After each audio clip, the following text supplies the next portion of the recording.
Hi, everybody. We are at the top of the hour, and we're going to get started. We're going to give everybody about 2 more minutes to join. We've got some people that are joining in right now. I will call to your attention, though, as we've practiced these webinars, and I've been to some in the last few days, there have been some audio issues. I think it's just because there are so many people doing webinars and online selling. It's a great topic. It's timely, but it's also overrunning the internet. So if you happen to run into any audio problems, try the dial in. I've got that down here at the bottom of this screen, but that screen's going to go away soon enough. It should be in your chat. There should be the call-in number and the PIN. And if all else fails, please raise your hand or chat or in some way get a hold of us so that we can pause or go back over if we need to. That being said, like I said, we're going to hold off about 2 more minutes and we'll come back on and get started at 2:02, at least that's Central Time.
All right, here we are as promised, 2:02.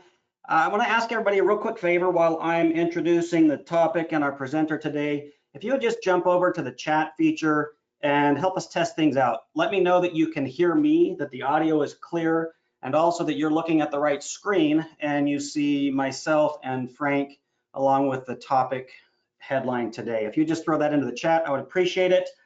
I am Justin Shelley, the CEO of Master Computing in Denton, Texas. We cover the whole Dallas metro. We do a ton of IT work, cybersecurity stuff. And I'm not on a webinar today because we have nothing to do. We're pretty busy these days. But as we meet within our company and try to figure out how to move forward, how to get through the times that we're all struggling with right now, one of the things that I wanted to do was, instead of continuing to spread the fear, the doom and gloom, and I'm not taking a position on that. What we're dealing with is real, it's a problem. But there's enough information on that. And so I wanted to be part of the long-term solution and bring some sort of a message of hope maybe, or at least here's what we can do while we're all trying to figure everything else out. Let's brush up our skills, let's get better at our jobs, let's take this moment to kind of regroup and figure out how we as a company, and I'm talking about all of us individually and collectively, how can we do good in society and press forward so that when this is all said and done, we haven't just survived it, but we've actually found a way to thrive and to move through it accordingly. So I apologize, I'm scrambling here. I've got to get to the right screen so I can introduce Frank. Frank, I'm sorry I buried your information here. Frank is, I've got to admit, I haven't known Frank very long. Frank reached out to me on LinkedIn. He's practicing what he preaches. He's reaching out and contacting people. He reached out to me before the coronavirus thing hit, and we'd kind of been in touch a little bit. I've had some stuff going on in my personal life, so I hadn't responded, but then we linked up recently and started talking about, how we could work together to do exactly what I just introduced, is, sharing some positive messages and helping the community. And Frank has an incredible skill set. He's, I'm going to read word for word what I've written about him, but Frank Gustafson, has invested the past 35 years as a top sales contributor, a sales leader, an executive leader, and is now a business owner. As the president of Strategic Standing Partners, a Sandler sales performance business, Frank's going to share some of his own experience and time-tested wisdom drawn from 50+ years of Sandler's involvement with businesses like yours, like mine, across the globe. When I first came into contact with Frank, like I said, I was wildly impressed with his resume. I've looked through his slide deck. We've talked a few times in preparing for this webinar here today. And there's some great content here. So I'm really excited to have Frank on the call today. Frank, while I'm go ahead and switch over presenting to you, if you'd like to just take a quick minute and say hi, then I'll switch over and you can take it from there. Well, I appreciate that, Justin. Thanks so much. And hopefully you got some messages that said that they could hear us, because I didn't see anything, which is fine as long as they can. Yeah, I'm looking through them right now just while I was switching. So yeah, we've got, yep, we've got messages that people can hear. So Okay. I think we're good to go. Perfect. Perfect. So let me make you presenter and you should be live. All right, let me just fix it here on my side. And there, and there. Hopefully everybody can see my screen there. You know, I think that selling in uncertainty is probably a pretty good topic right now. And I like what Justin said about how trying to get through this, we're trying to thrive as we come through this period of uncertainty. And right now, almost everybody's working from home. I just looked out the window, the UPS truck just went by, so he's not working from home, but a lot of people are working from home right now. And I really think that being able to effectively communicate is really essential in dealing with, acquiring, and keeping our clients and keeping them happy right now. There's tech advances are amazing, and they've given us the ability to communicate with our clients all over the world. And today it's more feasible than ever. So using online meeting tools, just like what we're doing today, can, you know, that you can easily schedule and plan and manage these different meetings with clients and potential clients. And conducting these productive meetings, you know, we want to accomplish our goals, and it requires a strategy and a plan. Funny video out there that I encourage you to look up. Don't go do it now. Stay on here. But it's called A Video Conference Call in Real Life. And I think that it was Zoom that put that video out there. And it'll make you laugh. It's really funny. I was on a call this morning listening to a gentleman speak who has got a ton of wisdom. And one of the things that he was talking about was how we are as a people related to Maslow's hierarchy of needs. And, you know, our goal is always to reach that self-actualization, hit the top of that pyramid, the top of that triangle. Right underneath there, you've got esteem and then love and belonging. But I think a lot of people right now have slipped down into that safety piece, and maybe even a lot of people into that physiological needs. So I think now more than ever, it's important for us to understand some attitudes and some behaviors and some techniques to kind of help us thrive as we're coming through this period of uncertainty. Now, I'm going to get my clicker working first. I'm going to talk about a couple of different things today, and I want to start out with this book here. You see this book on the screen called "You Can't Teach a Kid to Ride a Bike at a Seminar." Let's scratch seminar today and put webinar, because this is a webinar. And there's a couple of things that I really want to accomplish. This teaching someone how to ride a bike in a seminar or a webinar, what do you think that means, right? It's incredibly difficult, but you've got to have a learning process, and that learning process starts with awareness. So hopefully you're going to get a ton of awareness on some things that you might want to work on or change about your sales process going forward, at least right now, and then probably into the new normal, right? So I'm going to give you as much knowledge as I can in our time together, but there's a good chance that you're going to need to continue to study on your own. You're not going to get everything here. Number 3 is some skills. We're going to discuss some skills today, so you're going to learn a few things, but these skills are going to take practice. And It's hard to practice those on a webinar. So that's where you come in, practicing these with your coworkers, practicing them on your prospects, and working through some of these skills, because the goal eventually is mastery. And mastery is really a relentless pursuit of excellence that requires lifelong learning and reinforcement. And the application of these concepts is really key to your growth and your continued success as we move. Now, the second thing is participation. So we've got a chat screen. I can't see it, but it's out there, and I know we're monitoring it. So I'd like for you to participate. I'm going to ask you a number of questions here today during our time together. So, answer those in the chat, and we'll try to get to as many of them as possible. And if we don't get to yours, then I'd be happy to reach out to you, or you can certainly reach out to me. So fair enough? Okay. Here's your first question. What is one thing that's going on right now that is causing you to struggle? Something you're struggling with during this new normal? Put that in the chat if you would, please. Hey, Frank, while people are doing that, I'm just going to chime in here because I've got a salesperson I hired recently, and one of his main challenges is, just figuring out what to even sell, how to try to sell to people when they're just trying to keep their head above water. So that's one, and you don't necessarily have to jump right on that one, because I'm going to give you some that have come in over the chat as well. There is supportive spouse. There's a question that came in, or a comment. Calling new prospects to agree to a meeting. Trying to figure out the right way to approach prospects, how to start a conversation without seeming like a scumbag. I think that kind of articulates better what I was trying to say. So those are three that we can talk about. And if you guys have more, keep them on. Excellent. Keep coming. Excellent. Those are excellent. Some of the things that I also hear is, I feel like I'm bothering people.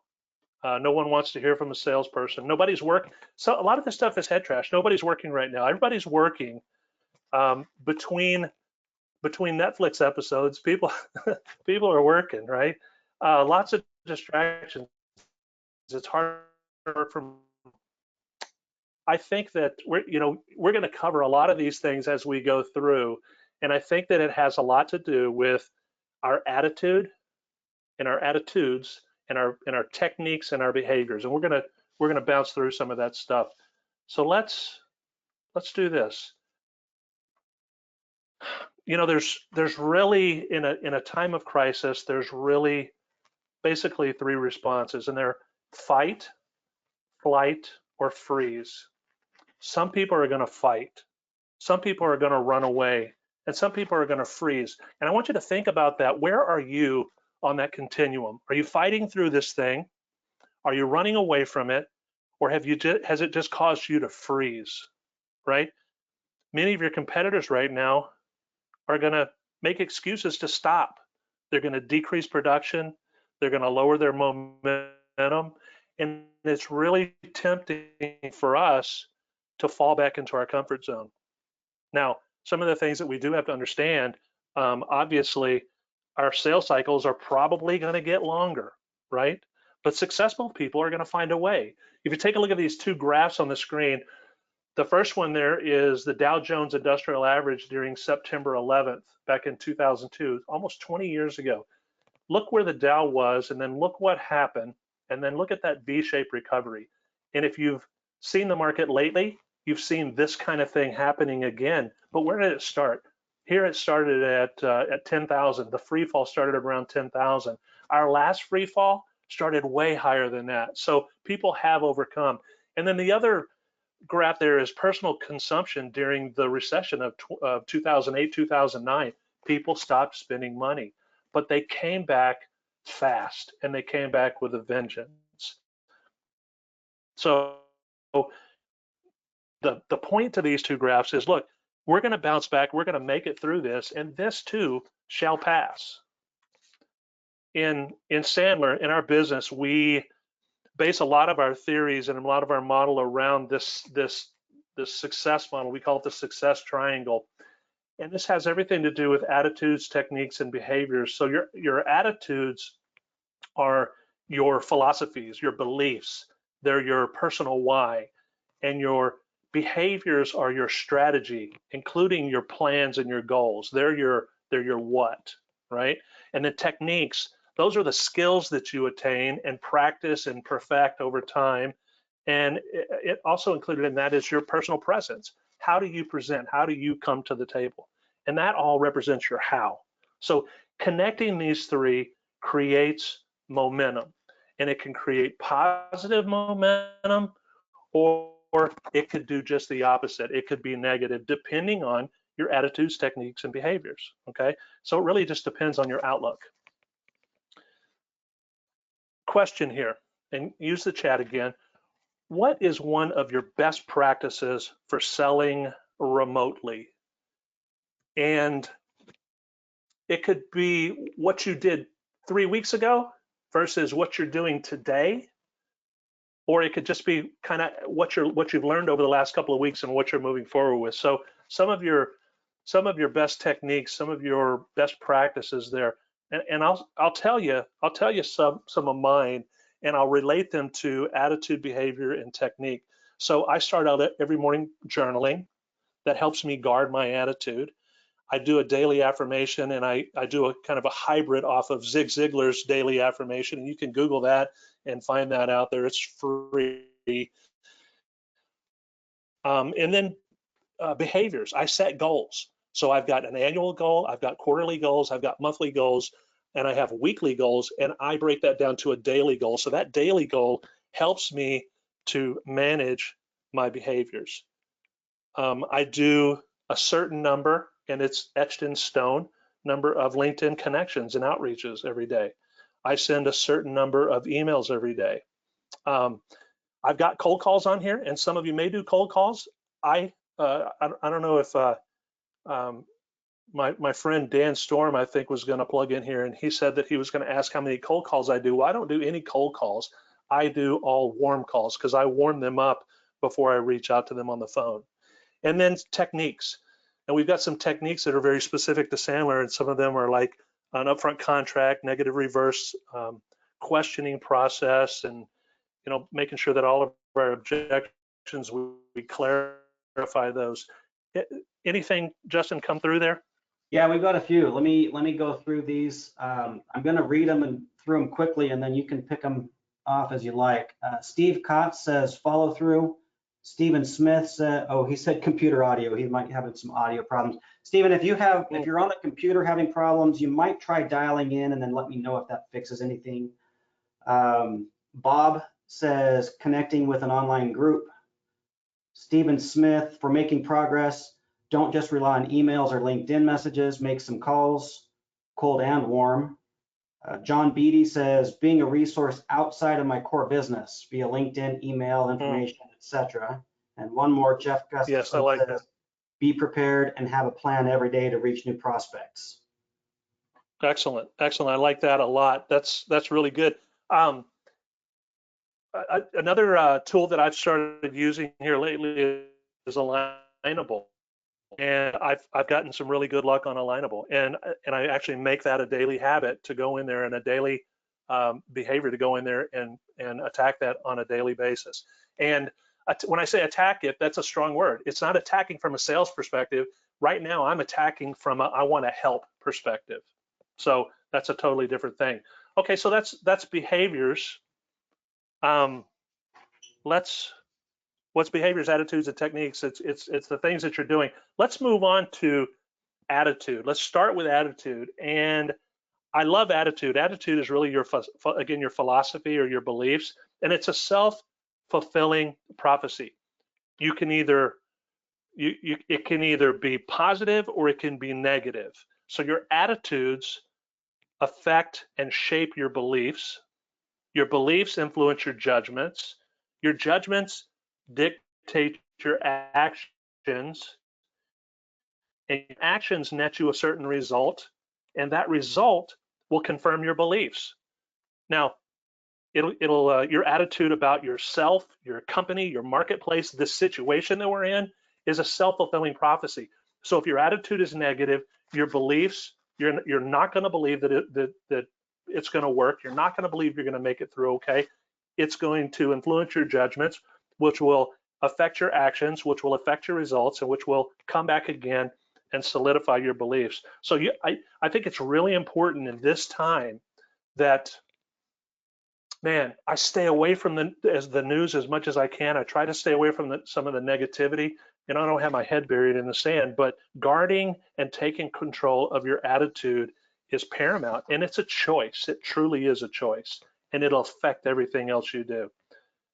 So behaviors, moving on to behaviors. Behaviors, again, that's your strategy, your goals, and your plans. So it's what you do. Or maybe it's what you do now that you didn't do before this pandemic thing hit us, right? So there's some things that we're going to have to press pause on. But first, you have to ask yourself, can I and how do I add value to people? And the good news is you can behave yourself out of a funk. You can behave yourself into a new attitude quicker and easier than you can attitude yourself into behaviors. So some of the things that aren't working right now, network events. I used to go to a lot of network events. Those, they're not doing them anymore. In-person calls. So going out and actually visiting, physically visiting customers' locations, not happening. Travel, nobody's traveling. Event marketing, there's a business that is really taking a beating. There are no events, and 3 martini lunches, I'm sorry, those are done for now at least. So some of the new behaviors, video conferencing. You've got to get really good at video conferencing. I've probably had more video conferences over the last 2 weeks in that 2-week period than I've had in any 2-week period in my 35-year career. Obviously, when I started, we didn't have video conferencing, but you know what I'm talking about. Social selling. How are you adapting social selling in your new behaviors? Cold calling and cold emailing, turn those to warm calls, warm emails, right? Thought leadership. You know, this is a perfect example of thought leadership. Justin putting on these events where people can come in and learn and sit and pick up some new skills, pick up some new information in this time of struggle, in this time of uncertainty. So webinars and online events are incredibly important. And the client relationships, it is all about client relationships and prospect relationships. People buy from people that they know, like, and trust, and they don't trust people that come in during the middle of a pandemic and try to take advantage of their pains, right? So these are behaviors that you've got to revise. And I encourage you to not just think about it, not just give it lip service, but sit down and look at your behaviors and adjust, put pause on the ones that you can't do right now, and figure out how you can take what you know there and parlay that into this new normal, okay? Next, let's talk about techniques. Techniques, again, that's your skills and your personal presence. Learning how to get good or pretty good on video conferencing would probably be a good technique for you right now. Getting more comfortable on the phone, since we cannot talk face to face, getting more comfortable on the phone. Learning to work from home. Some people have worked from home for years, and others have been thrust into it over the last couple of weeks. And it is what it is. And there is a process to it, and there is different things that are required, different methods of communication. So learning the techniques of working at home right now are important. And there's a ton of information out there on the web about how to do this. Maintaining your health, that's another tough one. I don't know about you, but when I work from home, I don't just work from 9 to 5 or 8 to 5. I'm up early, I'm in my office, and I usually don't walk out of here until the sun goes down. So you've got to figure out how to stay healthy, because sitting in a chair all day doesn't do that. And figure out your work-life balance, right? There's people outside of your home office that need you. You're asking them to respect your time while you're in your home office. Get your work-life balance and make sure that you maintain, because leaving the office and coming home is really a hard break. But walking out of your office is not such a hard break. So I'd encourage you to develop that technique and take a look at that and really spend some time on your work-life balance. So creating conditions are perfect right now for learning and practicing and role playing with your team, right? And to develop yourself to really succeed the next time you have an opportunity. And the result is the link between your technique and your attitude. So be sure that that's a positive link. So watch your attitude, do your behaviors, learn new techniques, practice new techniques. Question here. How do you define a win in this current environment, right? Put your answers in the chat area. What does a win look like for you today? 2 weeks ago, 3 weeks ago, it might have been a sale, a contract, a deal that's done. It might be, you might have counted a lunch meeting with a new prospect or a client as a win. What do you consider a win today? Is it the same thing? It might be a returned phone call. It might be a response to a text or an email. It might be a 15-minute Zoom call with somebody, right? So what does a win look like to you today? Justin, anything come through on that? Yeah, so let me, and they're firing them off. I love it. So I'll try to keep up. Dan Storm says, 1, work my daily plan. I absolutely love that because that's something that is in our control. We can always work our plan. And then number 2, he said, add value to another business, which again, I think those are on point. Wow, I'm sorry, I'm not going to try to say that name, SYYA. I am not sure how to pronounce that as the first name. I'm so sorry. But individuals reaching out to me unsolicited for help based on the content I put out. So that was considered a win. Sounds like Sia. Sia, yeah, and I really do. I think that was Sia. Names are important, and I suck at them. So I'm so sorry. Steven says, counting as a win, an agreement to talk again before April 15th. Kim says, a prospect reaches out to you that you have not heard from in a year would be a win. And then Steve Kotz says, connecting with someone who wants to know or share what's working. I like that. Yeah. So you might not have counted those as wins 3 weeks ago, but you're counting them as wins today. That is a movement into this new world. And I especially like Steve Smith, I think it was, that talked about an agreement to talk after April 15th. That's excellent. Yeah. So let's get a little more granular on some of the strategies, and let's talk about pre-call strategies. So what are some of the things that you can do today for a call? And let's broaden the definition of a call. It could be a physical phone call. It could be an outreach on LinkedIn. It could be an outreach via email, right? It could literally be an online meeting. But what are some of the things that you can do? Advanced research. Advanced research is important. What research can you do in advance to show you what's going on in your prospect or your client's life? Some of the things that come to my mind, and I'm sure there's a lot more, but review their website. Look at their press releases. Look at any announcements that they've got. That's a good way to find out what's happening in their world. You know what? They may have an announcement out there like Amazon or what is it, Walmart right now. Both of them are hiring 150,000 people each. Your client, your prospect may have something on their website talking about hiring right now. That's a great sign. Look at their LinkedIn profile. Second thing, look at their LinkedIn profile, their individual LinkedIn profile and their company profile. What does it tell you about where their head is today? Look at their colleagues that are also on LinkedIn that are in the same company. What does that tell you about their state of their business?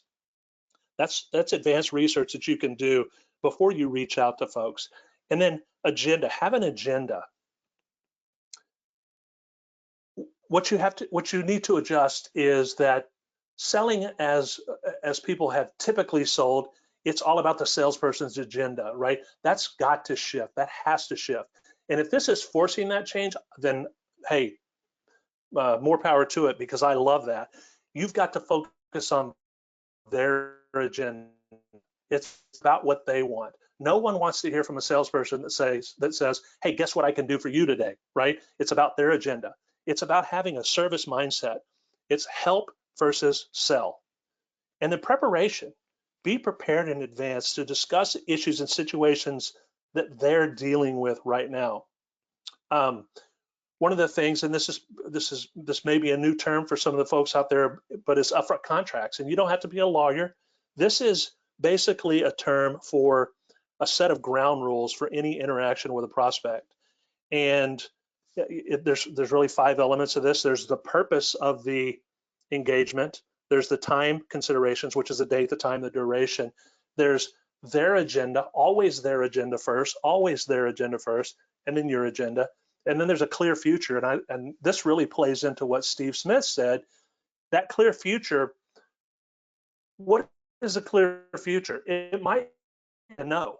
And if it's a no, that's okay. A no is always better than a think it over, right? That's going to save you time, money, resources, energy. So a no is okay. A yes is okay. A yes doesn't necessarily mean they're going to sign your contract today. They're going to give you a check. They're going to give you a credit card number. It might mean, as Steve said, that there's an agreement that we're going to talk after April 15th. And April 15th is nebulous. It might mean that we're going to talk on June 1st, because maybe they've decided to not make any decisions on anything until June 1st. That's fine. You've taken copious notes, and when you talk to them on June 1st, you're going to have a strong upfront contract, which really lays out what the expectations are, right? So that's a clear future. So the other thing that I encourage right now is to really have a strong set of questions or conversation starters, and make sure that they're specific and make sure that they're written out for every situation that you might encounter. Now, hopefully you've already got a set of questions that you've dealt with in the old world 3 weeks ago, back in the olden days, with your prospects and your clients. But if you didn't, that's okay. Today's the day. Questions like the conversation starters, like, how are you? What do you need help with? How are you dealing with the new normal? How are you preparing for the new normal? What are you doing yourself, for yourself specifically, mind, body, and spirit? What are you doing to be okay? Here's a good one. Do you think your competition is getting stronger or going to get stronger or weaker through this period, through this time? Do you have a plan for attracting good talent that will certainly be available in the marketplace? And I really like this one. What does a strong restart look like for you? You say we're going to talk after April 15th. What does that look like? What does a strong restart look like for you after April 15th, right? So those are all pre-call strategies, being ready for that conversation, okay? Your ideal client. You knew who your ideal client was 2-3 weeks ago. Is it still your ideal client? Who do you best serve? Who do you best serve going forward? What are they currently doing? What are some of the things that they're struggling with, their pains? And then, are there any trigger events that might be happening inside of their company that might cause them to either move in or out of your ideal client profile? If they're a non-essential company and you're selling a product or a service that is non-essential to a non-essential company, maybe you need to figure out how you take that service or that product into an essential company that is still moving forward right now, right? So is it going to be the same under the new normal? Revise your ideal client profile to the degree that you can, and do it in writing. Make sure it's in your playbook, and do it as soon as possible. Next is social selling. Social selling's been around a long time. I think that we have to reevaluate these tools, right? Your knowledge and your relationships are really an infinite resource, and you can use these to build your network.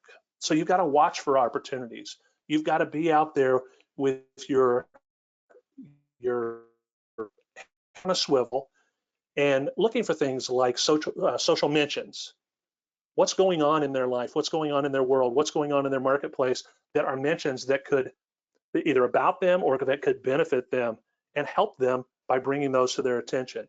What are some triggering events that might be happening in your prospects world, like job change or anniversaries or product launches or any other market news that could be a benefit to them?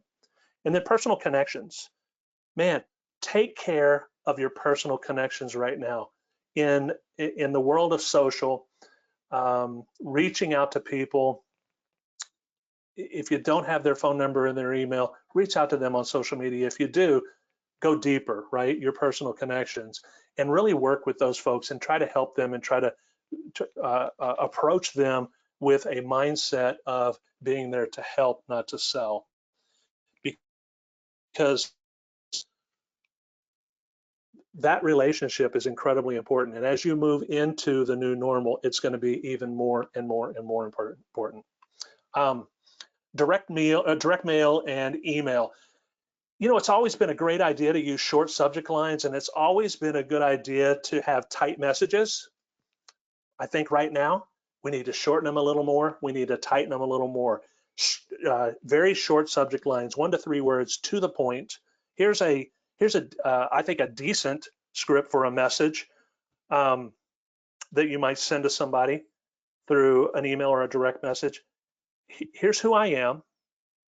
Here's why I'm reaching out to you.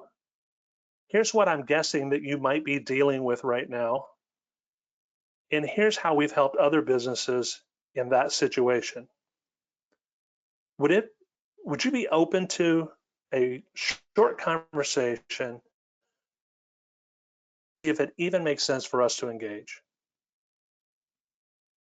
It's not hard sell. I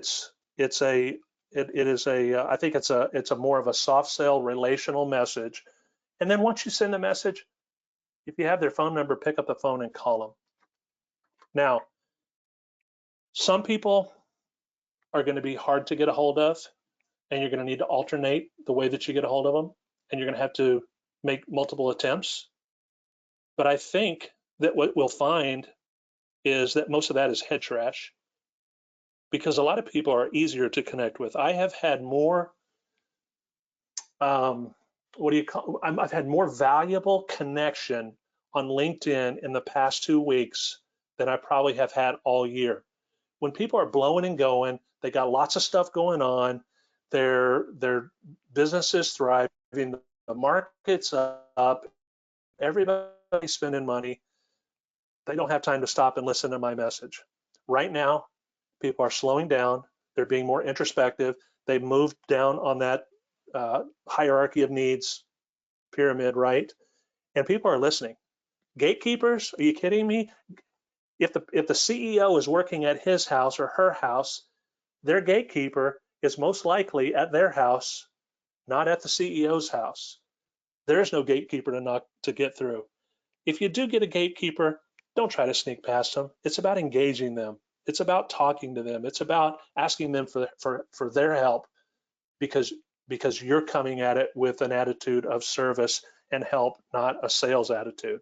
Okay, so it's going to take some work, right? Pre-call checklist. You've got to have a pre-call checklist. It's just like anything else. You've got to plan your work and then work your plan. Anytime that you're going to reach out to somebody, a lot of those things that I talked about earlier with that research are part of this, but you've got to set strong upfront contracts. You've got to make sure you've got a plan in case things need to be rescheduled. Prepare yourself for the meeting, right? Check the referral relationships on LinkedIn. Check the dress code. This may seem obvious, but there's attorneys out there that wear a suit every day. They're fully suited up, right, with a tie and the whole 9 yards. Now, I'm not an attorney and I don't know how they work, and I'm just giving you my 2 cents on this. But as an attorney, if I'm sitting at my kitchen table on a video call with a client and I've got a suit on, maybe it looks a little weird. Maybe it's time to dial some of that back a tad. But check the environment, check the dress code. Always test your tech. Make sure you know it's going to work. Publish a clear set of what a clear path looks like through your meeting.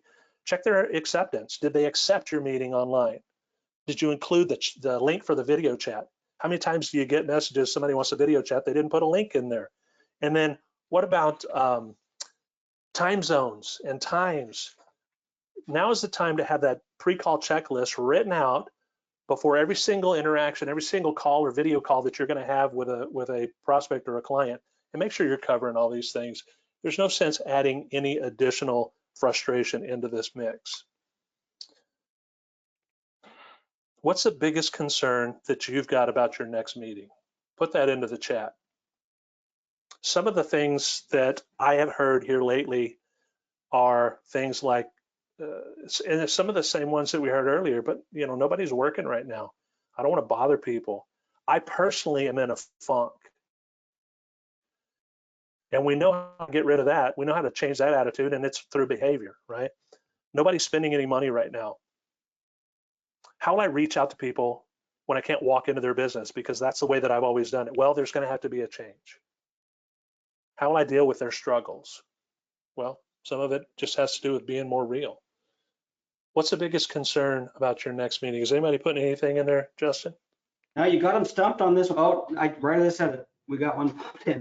Dan says people unwilling to commit via web meeting or phone call. We've got Kim that says I might bother them. Those are the two right now. Yeah, well, so let me hit those two. So the first one, I think Dan said might.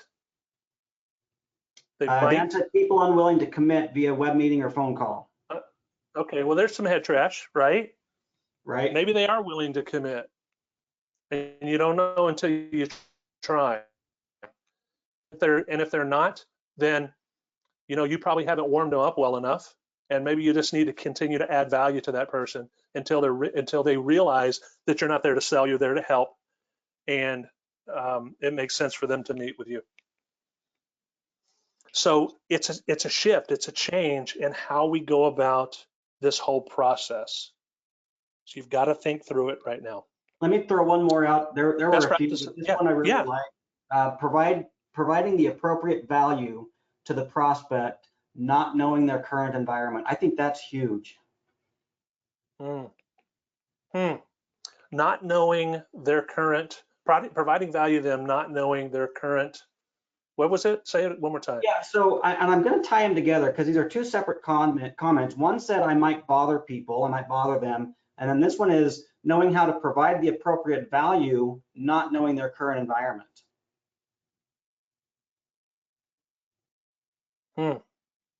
Well, some of the people you might bother, and some of the people you won't bother. So that's a little on the head trashy side. So I would say just continue forward.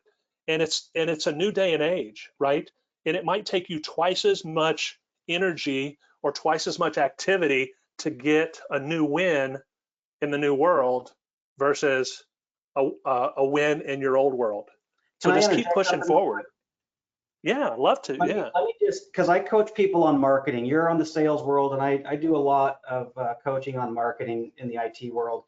And outside of a crisis like we're dealing with, I still get this same question a lot. I don't want to bother people. And my favorite response to that is bother them. Because, and I say that, with a little bit tongue in cheek, but what we don't want to do is become irrelevant. And so it's so natural to want to pull back because we're afraid of bothering, or we're afraid of annoying, or we don't know what's going on in their world. So I would just say to that, find out what's going on in their world. And if the fear is, the two options are bother them or be silent, I'm going to bother people. I like it. I can't tell you how many times I have become a client of somebody because they've had the tenacity and the gumption to reach out to me, and it just so happens that it was the perfect time. It was the perfect storm. I needed what they had. Right. And how do you know unless you take the risk of bothering them? I like that. So best practices for remote selling. Again, some folks have sold remotely for years and some only for the past few weeks. I think that you have to really do things differently. You have to better understand where you're at. Fight? Are you in flight? Are you in freeze mode? Some of the things like getting good at video calls? Well, you got to take, how many times have you sat on a video call in the last couple of weeks and the person has got light behind them, behind the camera? So they just look like a silhouette. You got to figure those things out. Your light, your sound, your camera, your background, eliminate distractions, have a good upfront contract. Turn off your other apps on your phone and your computer and look into the camera. People want to see the lights of your eyes. So focus on the process of selling, the process of serving, the process of helping versus the result, which is the dollar sign today, right? And then run a good sales call. Your connect questions. We talked a little bit about connect questions earlier. You need to have a great, extensive list of conversation starters in your playbook.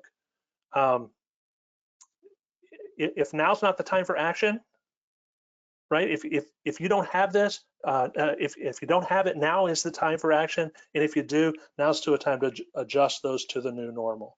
So, you know, things like how's this situation affecting you, and the myriad of examples that I used earlier. But you need to sit down and figure those things out. Question here: how's the pandemic affected you? How has it affected your company? How has it affected your city, your industry? Those are conversation starters, right? We need to head down that path. I want to spend a little bit of time on setting a good upfront contract. We hit it a little bit. Again, there's 5 elements: purpose, time, their agenda, your agenda, and a clear future.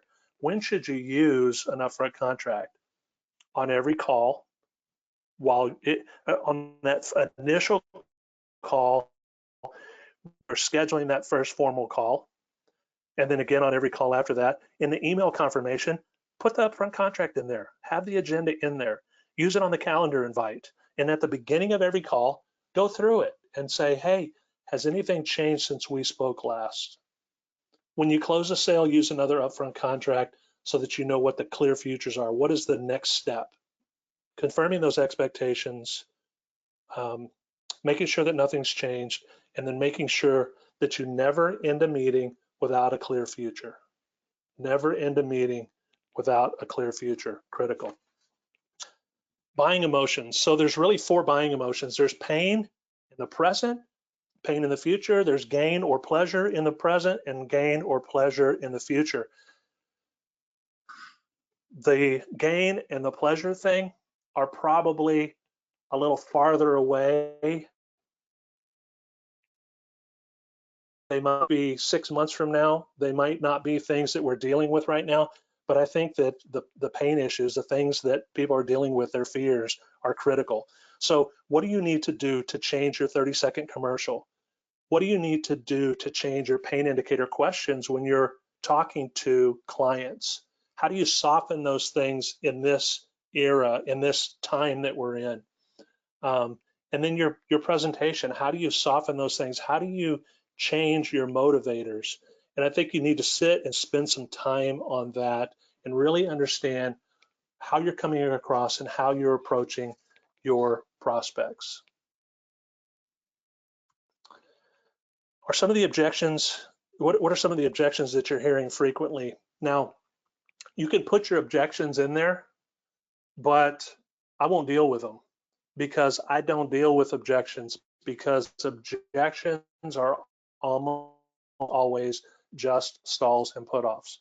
We've got a couple of tactics that we use, a couple of strategies that we use in Sandler, like negative reverse. We've got some different questioning strategies, and these are all based on pulling rather than pushing, right?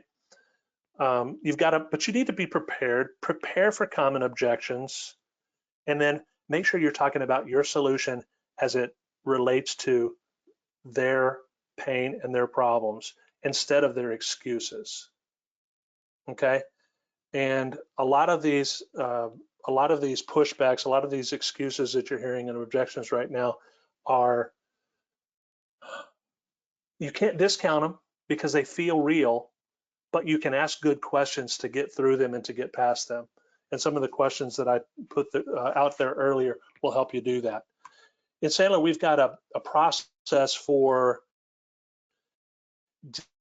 with an account plan and setting an account plan. It's called KARE, K-A-R-E, and it's all about keeping, attaining, expanding, and recapturing. So what do your current clients look like when it comes to keeping? What do you have to shift? What do you have to do today and in the new reality to keep those clients, to continue to build those relationships and solidify those relationships? What do you need to do with prospecting to attain new clients? What do you have to do to attain? What about expanding? How do you expand current relationships? And a lot of that might just be being there for your clients and calling and saying, hey, how you doing? What's going on, man? How you feeling? And then recapturing, right now, I think recapturing, there's some really good opportunities for clients that you may have lost to go back in with a whole new mindset, a whole new shift, and recapture those accounts, those clients. And it's got to be about this mutual gain. It's got to be about relationships, right? Giving and listening first builds that social capital, and staying connected helps build those relationships. You've got to do something that adds value to them to gain authority. And then, you know, I don't know if folks on the line are familiar with DISC, but there's some people that are just not real personable relationship type people. I'm asking you to move towards your clients and be a little more open, a little more personal, a little more relational in this time right now, especially. So last question is, what is one attitude, behavior, or technique that you may have picked up here today? So, you know, maybe it's an attitude that you want to start to have, or a belief that you'd like to start, or a behavior that you'd like to start doing, or something that you want to stop doing, or a technique that you'll use. Put those in the chat. Justin, what about you? Attitude, behavior, or technique? Yeah, I'll chime in while people are punching things in, and they're coming in quick, so I'll hurry. I'll tell you my biggest takeaway, and there's a ton of information here, but just the persistence. You know, and I'm just talking personally here, it's when things like this happen, when life just feels like a big kick in the nads, it's so easy to just retreat. And you know, I've got some personal tragedy I'm dealing with in my family life as well. And when you added the coronavirus on top of that, there are days when it's all I can do to drag myself out of bed. And so it's those moments where we have to decide, you know, are we going to hit this thing square on? Are we going to take the bull by the horns? Or are we going to take what life deals with us, or deals to us, you know, and run and retreat and do the doom and gloom thing? So that's really been, even though you didn't directly say that, that's kind of been the message I've taken away from this. Now let me read some of the ones that are coming in, because they're coming in fast and we're short on time. So Steve says, people need you during times like this. Dan says, clear the head trash that people may be unwilling to commit. I love that one. Bob says, behavior will change some attitude. Kim says, change your head tracks. I like that. John says, need to create a daily playbook. Perfect. Stephen, behavior, reach out, even if it's just to touch base, not to lead to an immediate sales call. Brilliant. Jeff, improve email and DMs with clear message and follow-up strategy. Steve says, you're not a bother, but rather a welcome, fresh point of view during a time like this. And then Bob says, thanks for the presentation and the illustrations. It was a Sandler sales class I was sitting in 2001 that I realized I had to find the right company, and my belief has only grown. So there we go. Wow, awesome. Wow, that's good stuff, man. Well, brother, let me ask you. So you talked about, you know, you got some things going on in your life, and then this corona hits. Have you had any of your vendors or business relationships that have, or personal relationships that might just be, it may not be a family member or a friend, but just maybe a social relationship that have reached out to you and said, hey, how are you doing throughout this thing, man? What's going on in your life? Yeah. It's, you know, on the personal and the family side, for sure. And you know, I'm going to answer, you didn't ask the question, but I want to make a point that I have had sales calls over the past couple of weeks. And I'll be honest, it kind of surprises me. And then at the same time, I think, go you, you know? I had one come in, and I sometimes, because I'm the only one in the office some days, and I'll screen my calls. And somebody asked, is Justin there? Yeah, who can I say is call? So I start screening this lady, and after a couple of minutes, I'm just having a pretty good conversation. And she says, well, by the way, what's your name? I was like, oh, I'm the guy that you asked for. I just, and we kind of bonded and we communicated, and I didn't need the service that she was selling. But the point is, she got right to the person she wanted to talk to because she was making calls when everybody else was not. Right. I love it, man. I love it. I've had some of those myself. Some of them are they haven't made the transition to the new way. They've stayed with the old methodology, and those turn me off. And then I've had some that have been real good, and Right. that you could tell that they really care. Right. And that's what it's all about. For sure. Well, so this is the last slide. I appreciate everybody for attending. There's a free resource here.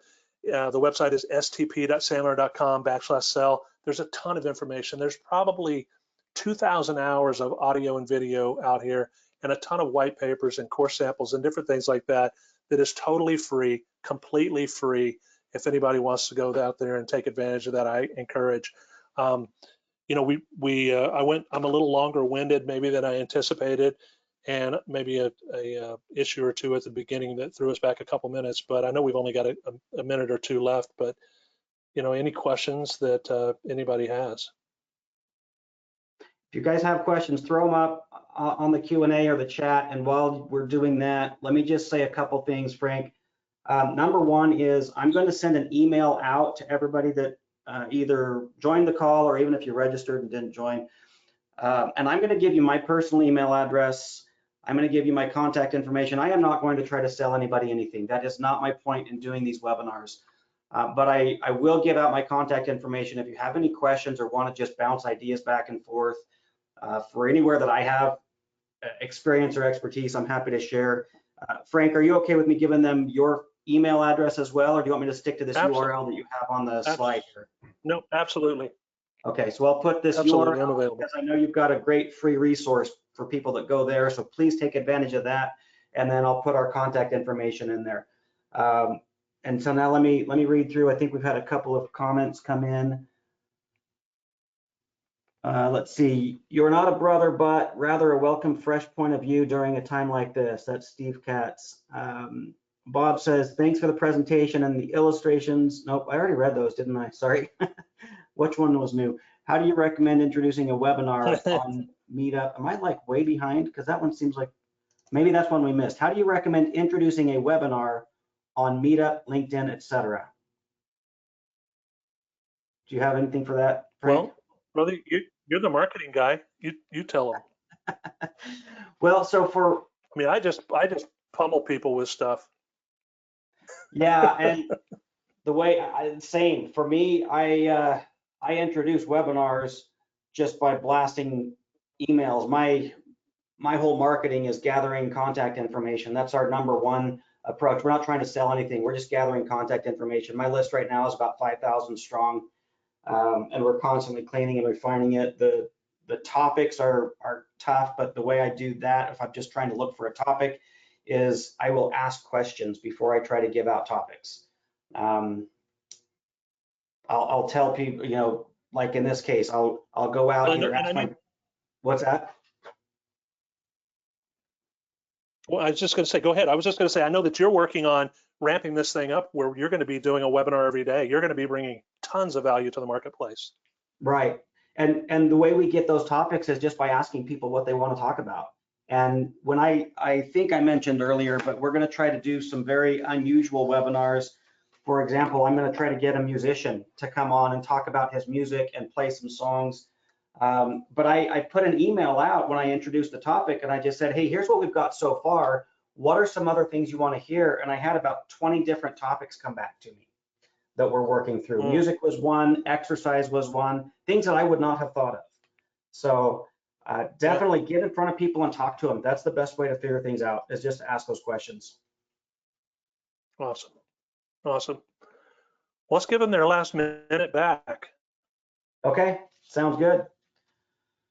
So thank you, Frank, for joining. I really do appreciate it, and everybody for taking their time to be with us today. Again, I'll send out an email with like kind of a at least some contact information and the summary of the offer that you've got out, and we'll be in touch. So with that, we're going to wrap this up. Thank you so much, everybody, and we'll see you next time. Thank you, sir.